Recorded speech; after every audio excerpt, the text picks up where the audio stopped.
அங்க ஒரு இட்லி கடை இருக்கு, வா போய் சாப்பிடலாம். அக்கா இட்லி கொடுங்க. எத்தனை மேடம் வேணும்? 4. உங்களுக்கு எத்தனை சார் வேணும்? எனக்கு 3 கொடுங்கக்கா போதும். இருங்க சார், அஞ்சிட்டு இருக்கு. பாக்க படிச்சவங்க மாதிரி இருக்கீங்க, இட்லி வியாபாரம் பண்ணிட்டு இருக்கீங்க. எனக்கு முதல்ல கஷ்டம் வரும்போது எனக்கு தெரிஞ்ச ஒரே வியாபாரம் இந்த இட்லி வியாபாரம் தான். அதனால தான் பண்ணிட்டு இருக்கேன். நீங்க இட்லி வியாபாரம் பண்ணிட்டு இருக்கீங்கன்னு கேட்டீங்களா, அதுக்காக நான் ஒரு கருத்து சொல்றேன். இந்த பணம் எல்லாருக்கும் அனுப்புறதுக்கு நம்மளுக்கு வந்து பேங்க் டிரான்ஸ்ஃபர் இருக்கு, ஜிபே இருக்கு, கூகுள் பே இருக்கு, ஏன்னா பல வகையான இது இருக்கு. ஆனா இந்த பணம் நமக்கு வருவதற்கு ஒரே வழிதான் இருக்கு, அதான் உழைப்பு. அதனாலதான் வந்து இட்லி வியாபாரம் செஞ்சு இது பண்ணிட்டு இருக்கேன், உழைக்கிறேன்.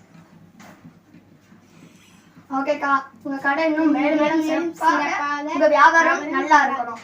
நன்றிக்கா.